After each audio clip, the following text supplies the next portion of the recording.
Good morning. Connecting the dots. I know it's a statement that's used a lot, but I think it's really, really relevant for our session today. And I'd like to invite them to join us. So what I thought was to get everybody engaged is to just give about a 2-minute backdrop and a context of this whole session. Connecting the dots is our theme.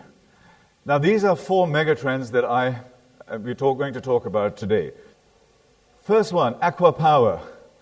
Sir, aqua power, what does aqua power do? And how do we not know more about it? And why is it such a well-kept secret? Delighted to be here. Thank you for including me in the panel. Aqua power, it's not a secret. We're a company that is entirely focused at generating electricity and producing desalinated water in bulk and selling it to creditworthy off-takers, government utilities, and power-intensive consumers from the private sector. Amin, share with us your moment of pride and joy. What was that journey for you, and why you think that this achievement of spending $2 billion in creating this new infrastructure is going to help this crossroads, this whole region? We opened Muscat International Airport in March 20th. Next month we'll be having our anniversary. And we opened another 2 airports also in the last 3 years. I think what Oman has offered today is to welcome the guest of Oman. We're trying to be number one in the tourism sector. This is what he's achieved in the last 15 years. It's mapped in your brain. It's all your roots, basically. And it is literally connecting the dots from Sharjah as a baseline, but then taking it on from there. Adil, what was the original vision? Did you actually imagine this 15 years ago when you started out? And how is it sort of shaping? How is it growing from now? Thank you, Tara. So when we looked at 15, 16 years back, and we saw in the region and the Arab world altogether, not just the GCC, the air travel was very limited to a selected group of people. And we saw young people coming up, lots of smaller cities, nobody was serving it. And so we said, well, let's put something in that's affordable. So in a nutshell, our business is very simple. We are air transport, so we take people from a place to a place. And buses can't do it, so we decided to replace them in the air. That's the business model.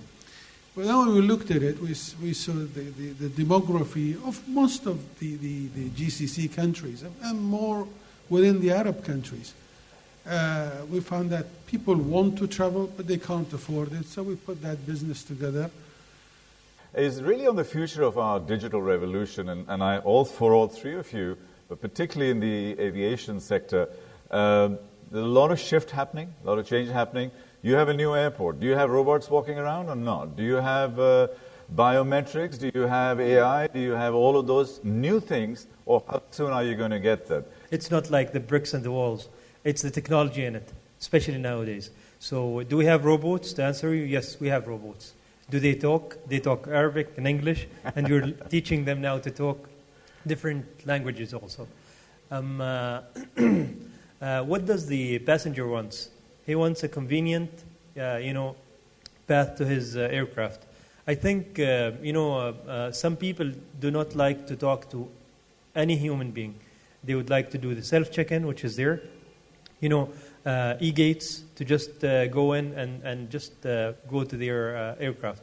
So we truly have, all kind of technology that you can imagine. One short story and leave it to your imagination.